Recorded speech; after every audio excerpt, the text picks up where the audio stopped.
सीधी बात है, जो काम शांति से होगा उसको शांति से निपटाएगी भीम आर्मी, जो काम क्रांति से होगा उसको क्रांति से निपटाएगी भीम आर्मी, किसी हाल पर भी पीछे हटने का काम नहीं करेगी। मैं ये जानता हूं मेरे इन शब्दों से बहुत सारे लोगों का आघात पहुंच रहा होगा। जन आंदोलन के माध्यम से इतना बड़ा आंदोलन खड़ा किया जाए कि यहाँ की सरकारों के प्रशासन के चूड़ हिल जाएगी कौन लोग हैं, लेकिन हम नहीं कर पा रहे हैं। मैं एक आंदोलन याद करूंगा, यहाँ तमाम साथी बैठे हैं, यहाँ शंभू भाई भी उस आंदोलन के साक्षात प्रमाण है, हमारे साथी नागपाल जी प्रमाण है और तमाम साथी यहाँ खड़े हैं कि जब यहाँ गुरु रविदास आंदोलन हुआ, गुरु घर तोड़ा गया और गूंज उठी इस देश के अंदर, तो यही दिल्ली के अंदर कम से कम 20,000 बौद्ध, 20,000 क्रिश्चियन ईसाई और 20,000 से ज्यादा सिख यहाँ मौजूद थे, जिनका संबंध यहाँ की जाति व्यवस्था से मजबूती से रहा है। उनको पता था कि हमारी विरासत छिन रही है और इस विरासत को बचाने के लिए यहाँ आए और एक दिन में विरासत को बचाया गया। वो तो बोध गया है, हमारे पुरखों की विरासत है, उस विरासत को बचाने के लिए क्या क्या करना होगा। अगर आप ये सोच चले हैं कि नहीं सिर्फ दिल्ली में धरना देकर उस विरासत को बचाया जाएगा, अगर आप ये सोच चले हैं कि नहीं सिर्फ बुद्ध समाज के लोग जिन्होंने धर्म ग्रहण किया है वो विरासत बचाएंगे, तो ये भ्रम है।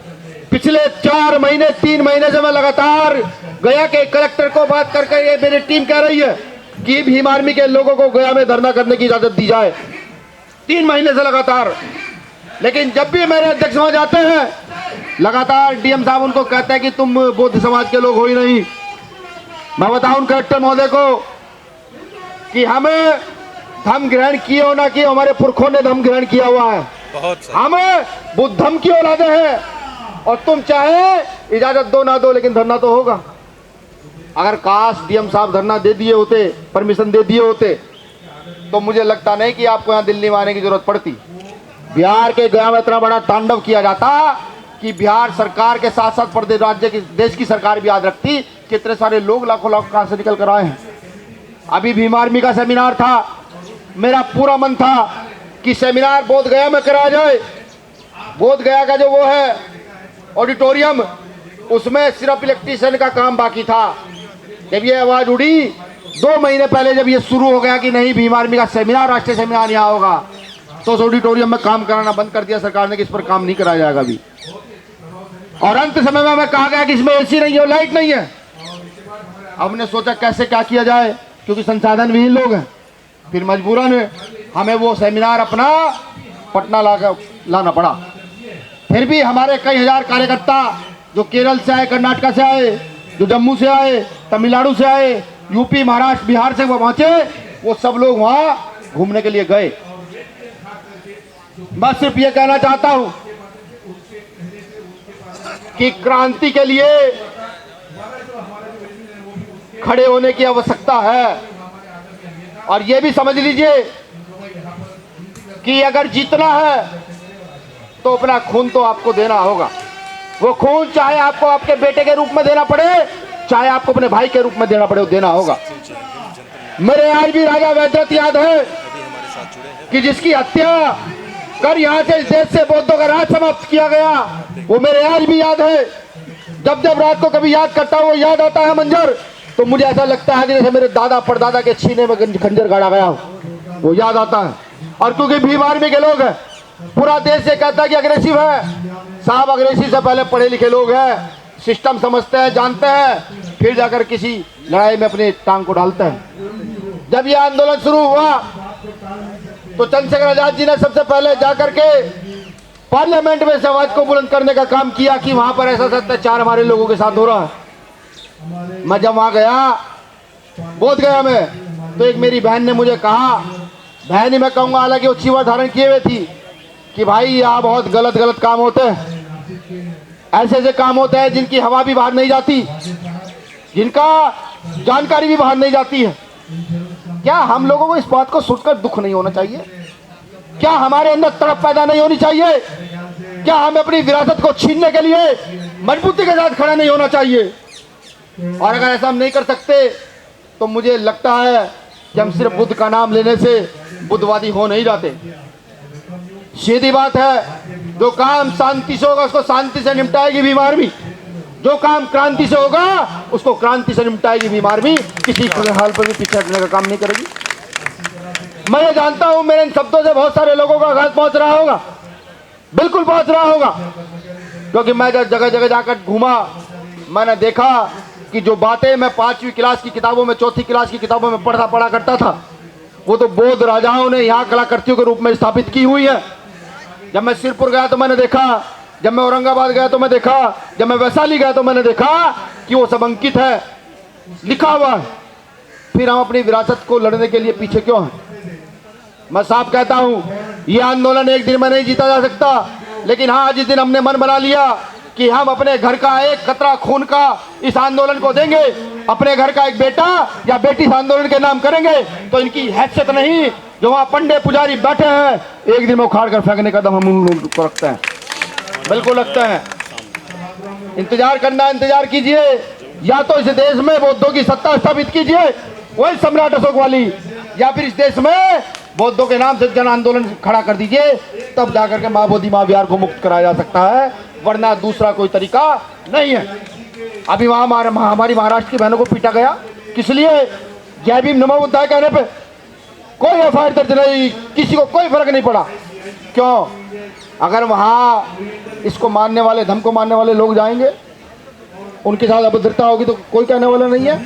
आप समझिए, बिहार जहां इस विश्व का पहला लोकतंत्र गणराज्य स्थापित हुआ हो, बिहार जहां सबसे पहले तथागत बुद्ध ने महिलाओं को बराबरी का अधिकार दिया हो, महिलाओं को भिक्षुणी बनाया हो, बिहार जहां विश्व की सबसे बड़ी एजुकेशनल धरोहर हो, और बिहार आज इस कगार पर खड़ा है कि वहां आंदोलन करने के नाम पर लोगों का निकलना मुश्किल है।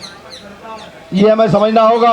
अगर ये आंदोलन वाकई जीत रहा है तो घर से घर जोड़ो, गांव से गांव जोड़ो, जाकर बताओ कि बुद्ध क्या है, जाकर बताओ अंबेडकर क्या है, जब ये आंदोलन होगा।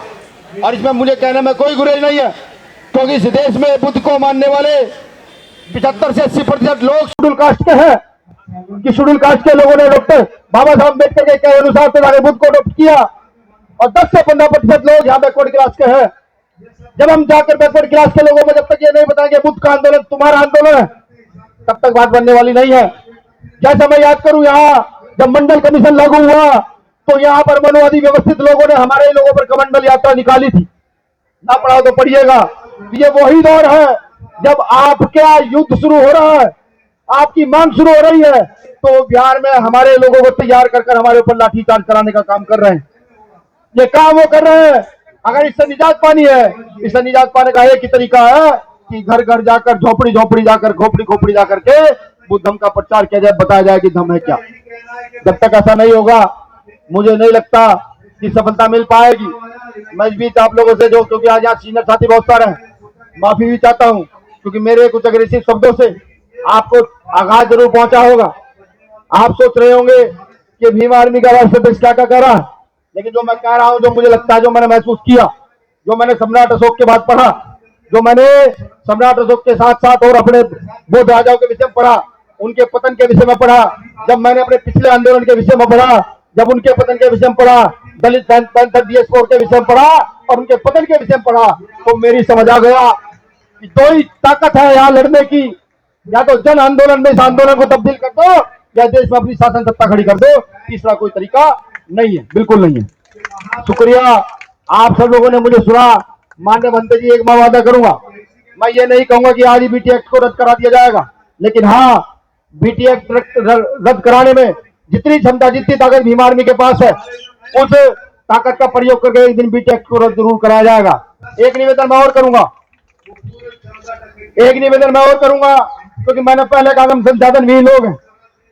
आप बोध गया के मैदान पर हमें टेंट लगा कर दे दीजिए और 10 दिन का खाने की व्यवस्था कर दीजिए। बस एक टेंट लगा कर दे दीजिए और 10 दिन की खाने की व्यवस्था कर दीजिए।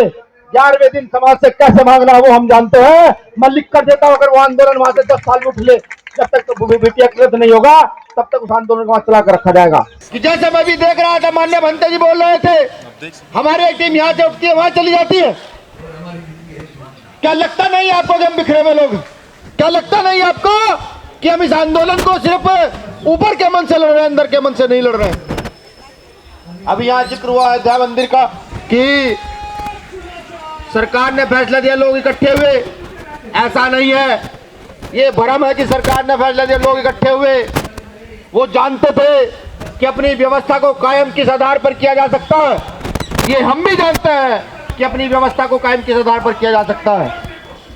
उस व्यवस्था को कायम सिर्फ दो आधार पर किया जा सकता है, तीसरा कोई आधार नहीं है।